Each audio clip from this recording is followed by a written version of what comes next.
Hello, peace, love, joy, and happiness. I am sending to you from whatever part of the earth, whatever time zone, whatever frame of mind that you are in at this moment as we speak. I am in my happy place. I'm with my children, not all of them. I'm with the first 1, 2, 3, 4, 5 of them, okay? So I'm with half of my brood. The other half will not really allow me to shoot this in peace. And yes, they are not going to show on camera right now.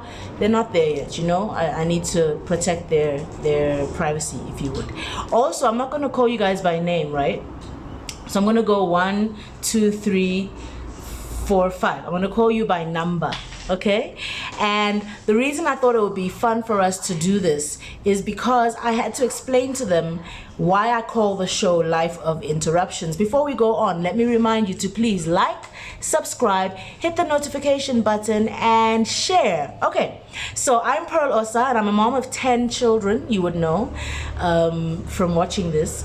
I've got 10 children, and I've got the 5 oldest today, and they've been questioning me as to why I call the show Life of Interruptions. To be honest with you, I think they thought they were the interruptions, and in some way they were, but we're gonna get into the discussion today, and we're just letting you into our space. You know, sometimes we talk like this. I'm a homeschooling mom, so I have the opportunity to instill the values that I choose into my children, to teach them life lessons, to get into deep conversations every now and again. So there's children all around. If you see me turning around and, you know, I'm stopping someone or whatever it is that I might be doing. Okay, so yeah, there's someone talking in the, I don't know.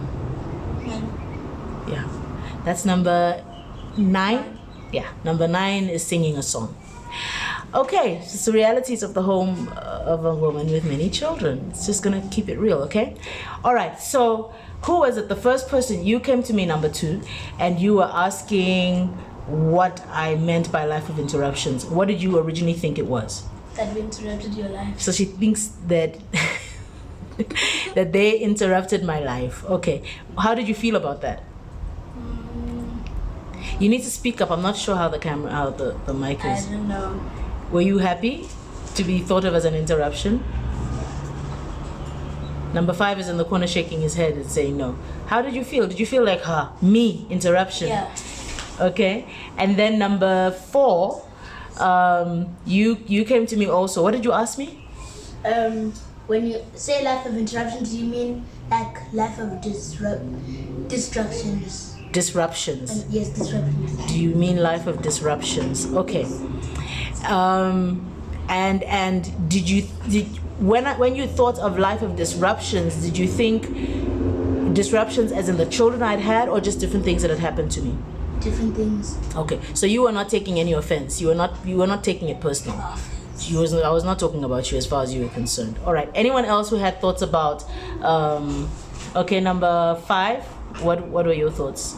I thought that we interrupted you. You thought that you interrupted me. We interrupted you. You thought that you guys. Yeah, but the plural of you is still you, right? Many yous is still you. So I wasn't talking to you, number 5. Okay. Number 3. Any thoughts? Number 3 is eating a sandwich. He's like, No. or fighting over a sandwich. Did you have any thoughts? No. You were at peace with yourself, and you didn't think. Okay, so now that Mummy's been doing the show, what do you think Life of Interruptions means?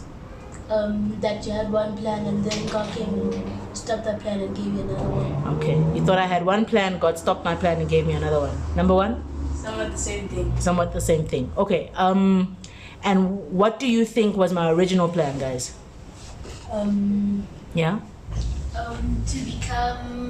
To always be going out every now and then shopping and playing. To go out shopping, playing. What kind of game would I play as old as I am? With your children?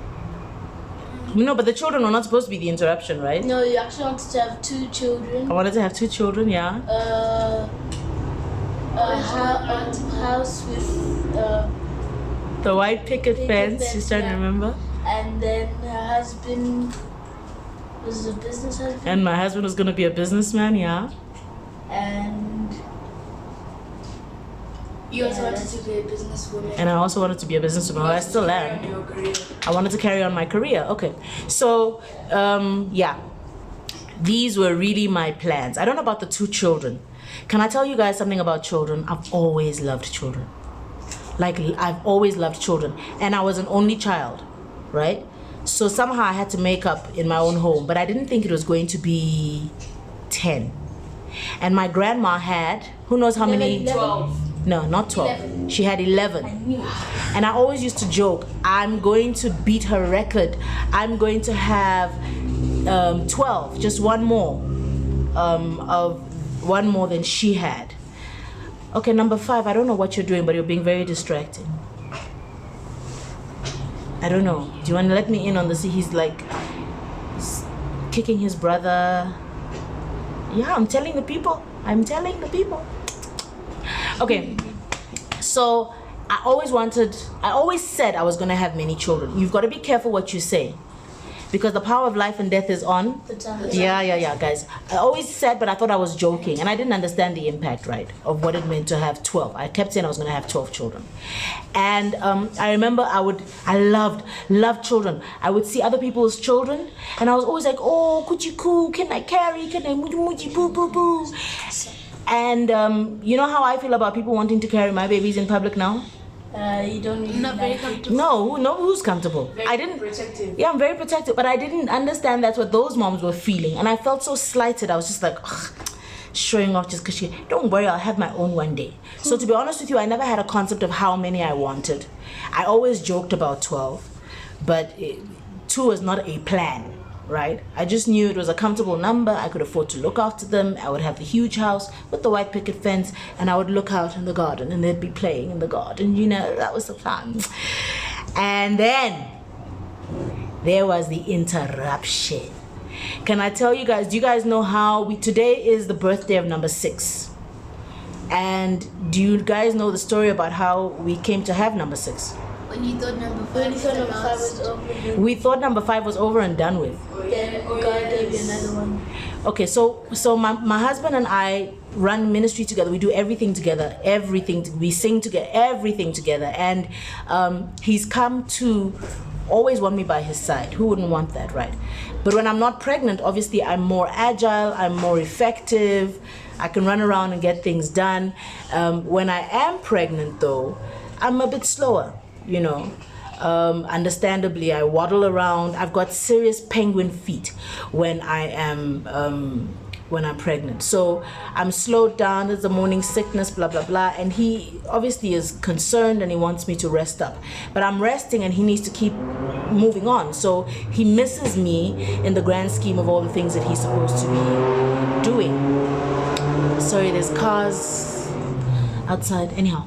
He misses me in the grand scheme. No, don't worry. I'd rather have breeze from the window than care about the perfection of the sound. We're keeping it real, right? This is a channel for real. Who just walked in? Ah, my hubby just walked in. Do you want to step in the shot? Hello. Fine boy, no pimples. Hello, people. How you doing? I'm good. Okay. We're doing a show with the children. You're not a children. I know you're my 11th born, but you're kind of in the shot. Yes. Are you gonna chill and hang? Yeah. All right. So where was I? The story of number 6. You're standing there looking so cool. You're distracting me. Sit. Why don't you sit?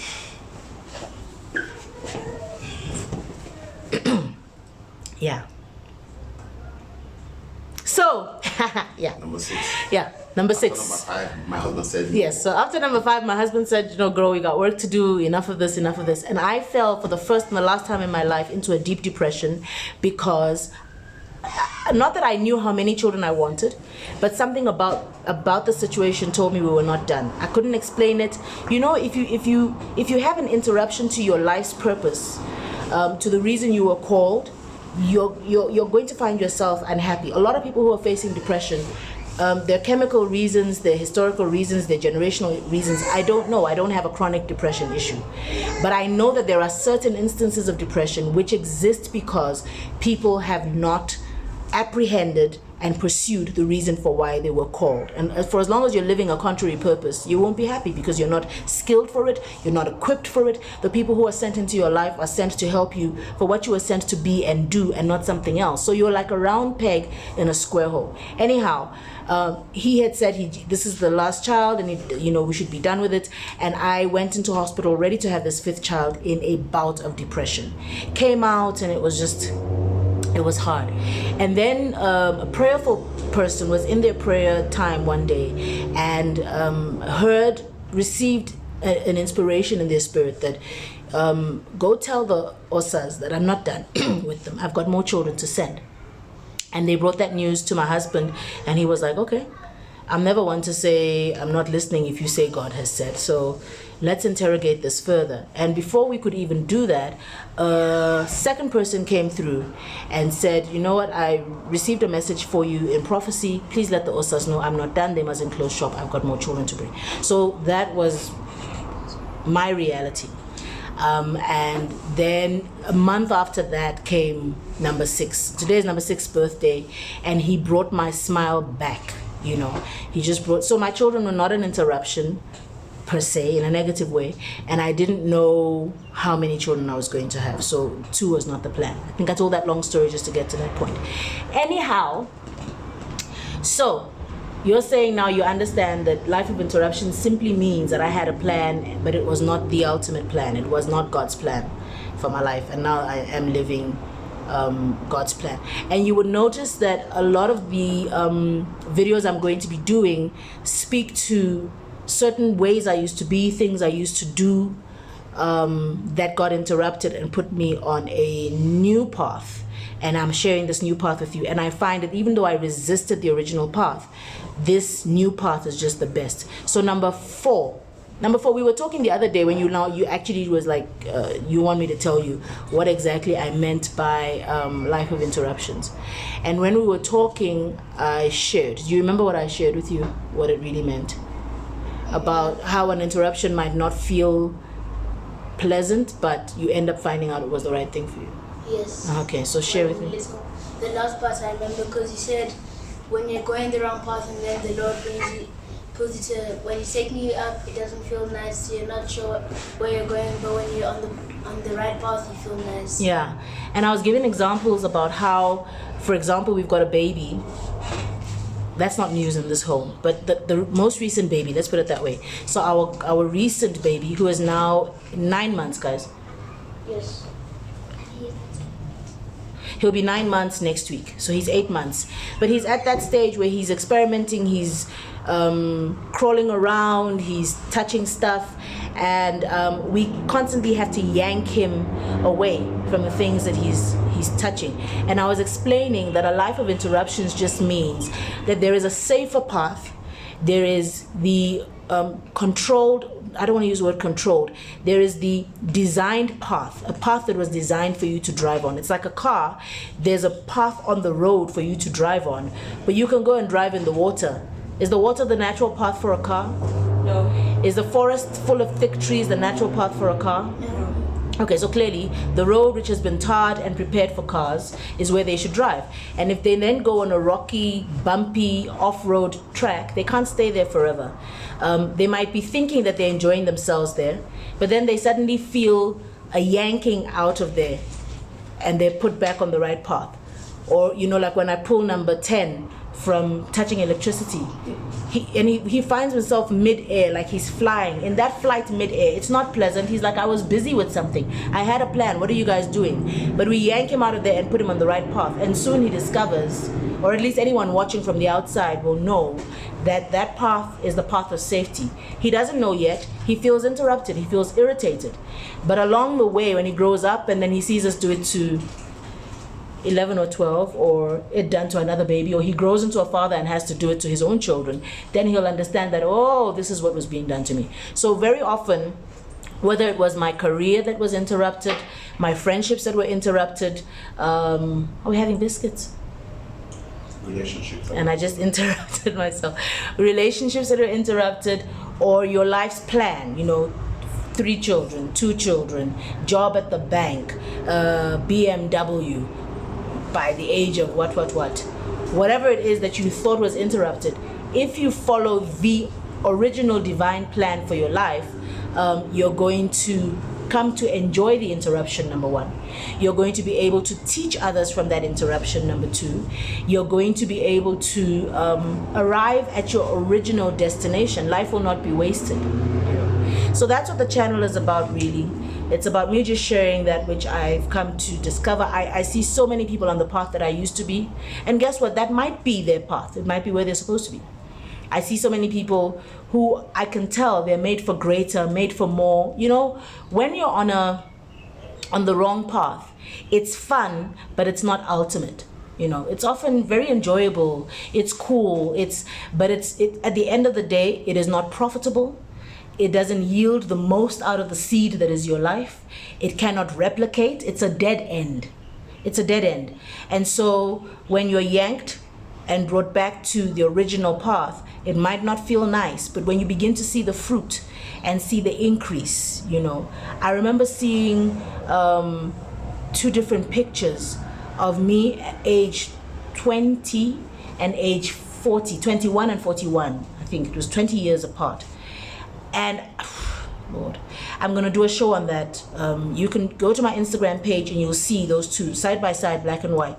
My Instagram handle is life.no space life.of.interruptions, no space, capital plural interruptions. Okay, and you see that picture and you just see that, my goodness, you know, you can see holistically that everything is just better now that I'm on the right path, as opposed to the path that I thought that, you know, was fashionable, that everybody was going down. And you the blind cannot lead the blind, and you are unique, and you cannot try and occupy somebody else's space. You need to take your own space, and you need to maximize it and grow and flourish. In your space is sufficient room for your wings to spread out and fly. I'm talking to you and I'm talking to my children at the same time, and we tend to have these conversations every now and again, you know. I don't know, sometimes I'm talking to the younger ones and I can see like Lufthansa just going over the head, but you know, we have these conversations and they're seeds, right, that I trust will yield fruit at the right time. And my number 1 is a teenager now, so is my number 2, so is my number 3. But I think those 3 now, even though we've been having these talks for years and years and years, I think there's some things that we talked about back in the day that's making sense to you now, right? And when I would sit down and have those long talks with you, were you bored? Did you enjoy them? What do you enjoy the most about our long chats?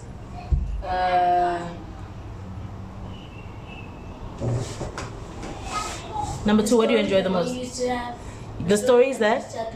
The stories of things that used to happen to me. Okay. All the life lessons. All the life lessons.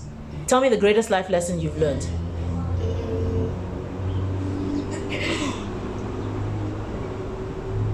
I think I remember it, but it's not coming. It's not coming now. Okay, so that's number 4, and he's 9 years old. Who remembers a lesson that just stuck with them, or that made sense after? The one that you were in the bar and then in the bar with your other friends, and then someone pushed you from behind, and then you didn't know who it was, and you were looking around and you looked crazy. Okay, let me tell them the story. So the way she remembers it is that I was at a bar with friends, and then someone pushed me from behind. I looked around, I couldn't find the person. This is like one of those freaky stories in my life, guys. So I used to love the clubs. I used to club from Thursday night, Friday night, Saturday night. The clubbing started in my boot. You know, I didn't have space for luggage. I had a subwoofer. We would dance. You know those private messages you get to say the location is at such and such a place this time. You know, I was on the list. Thank God for Jesus. Anyhow, so I was in this club one night, and I was dancing. I had these long braids, and they were sweeping around, and I used to be the queen of the dance floor. Which is a generational thing, by the way, because your gogo used to say to me, the party didn't start till I came up in the place, you know. So I'm praying. They're like, gogo, what? Never. Truly. My prayer is grandma, nana, the different languages in different places.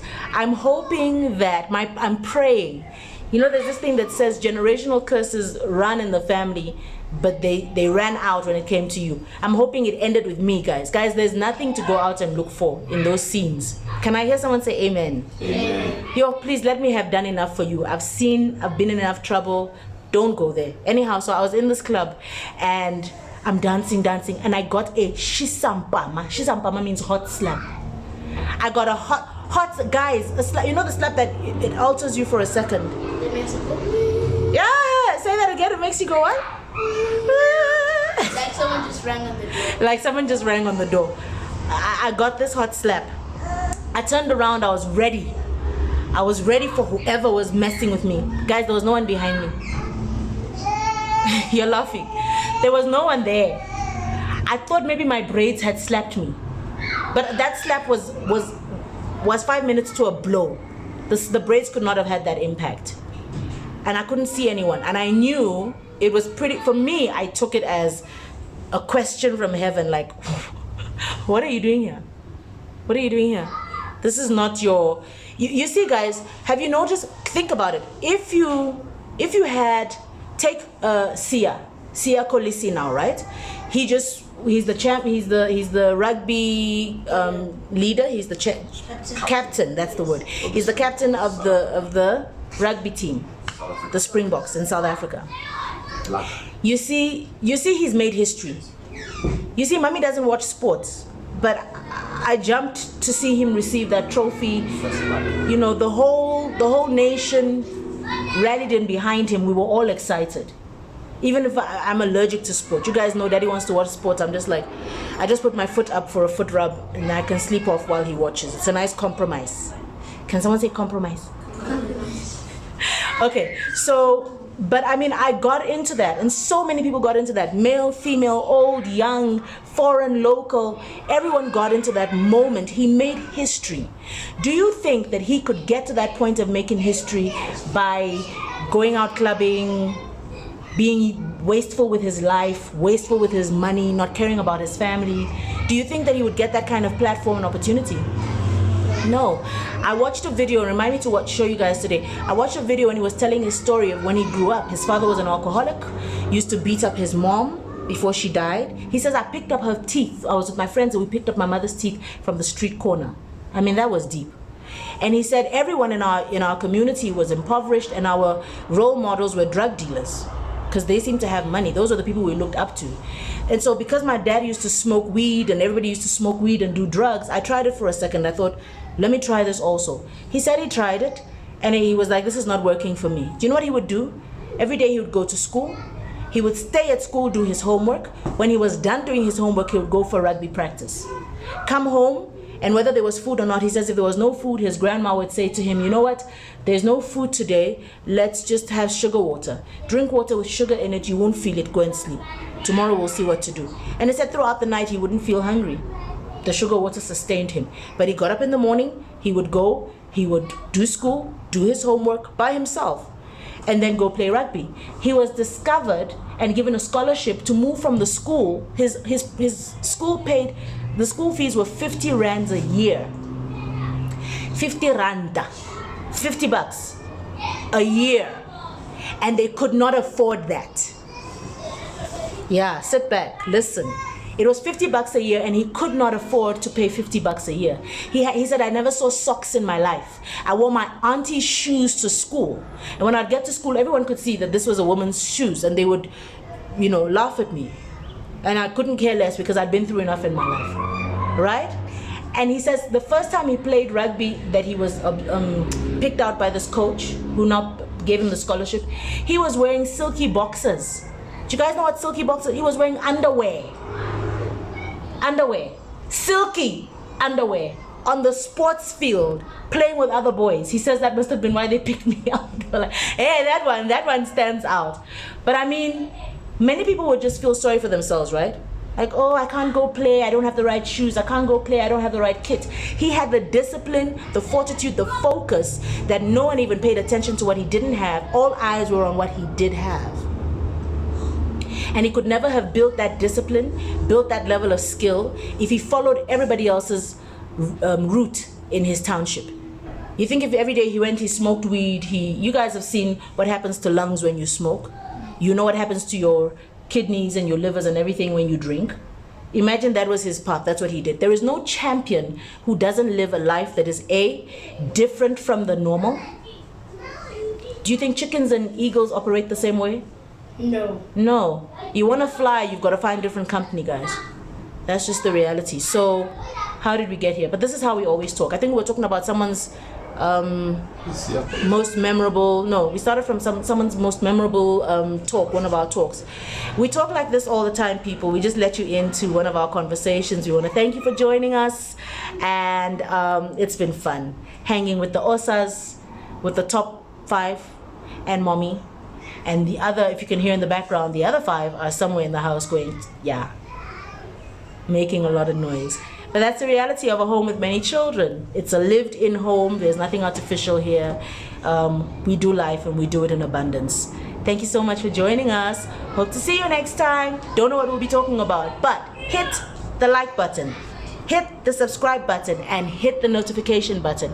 Love you much, love you plenty. Bless you.